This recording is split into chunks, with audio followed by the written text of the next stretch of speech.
مر جاتے اسی وقت. اور میں حق تعالی شان ہو نے موت کو بھی ختم کر دیا.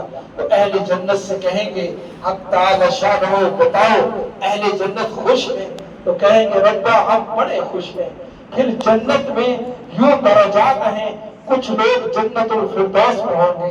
ہماری دعا ہے، رمضان کی مبارک رات ہے، اللہ ہم سب کو جنت الفردوس میں جگہ عطا فرمائے.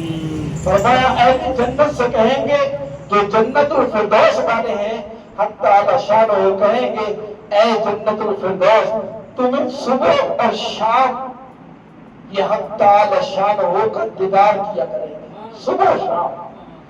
اور جو عام جنتی ہوں گے کیونکہ جنت میں درجات ہوں گے، عام جنتی ہوں گے تو ان سے کہیں گے کہ جمعہ جمعہ آیا کرو تم میری زیارت کر دیا کرو، دیدار کر دیا کرو. سبحان اللہ.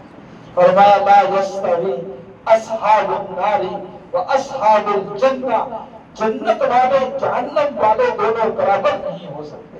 اس لیے اصحاب الجنت هم الفائزون، جنت والے وہ کامیاب ہیں. حق تعالی شان وہ اہل جنت کو بڑے پھل کھلائیں گے. فرمایا ایک پھل خود بیچیں گے، یوں ایک تھال میں اس کو ڈھکا ہوا ہوگا. فرمایا اہل جنت کو ہر جنتی کو پیش کریں گے اور ایک ہی وقت میں پیش کریں گے. فرمایا جب وہ کہیں گے فرشتے آئیں گے کہیں گے آپ کے رب نے آپ کو یہ پھل بھیجا ہے، تو وہ دیکھیں گے تو وہ کہیں گے یہ تو ہم نے کھا لیا ہے، یہ ہم نے پہلے کھا لیا ہے.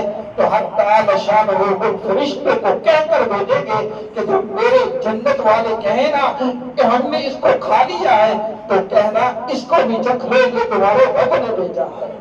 سبحان اللہ.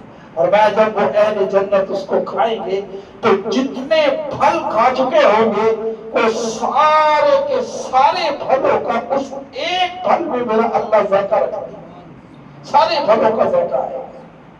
تو میرے بھائیوں میری بہنوں اس دنیا میں اللہ نے ہمیں کسی مقصد کے لیے بھیجا ہے.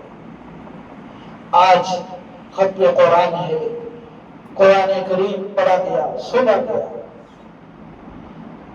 دعا کا موقع ہے، دعا کیا کرو، دعا دیا کرو، دعا لیا کرو، دعا کیا کرو. دعا لینا بھی کسی کسی کو آتی ہے. یہاں چھوٹا سا ایک واقعہ سنا دیتا ہوں. ہمارے پردادا مرحوم رحمہ اللہ یہاں سے پاکستان سے انڈیا گئے. کہا بڑے بڑے علماء کرام کی مجلس تھی،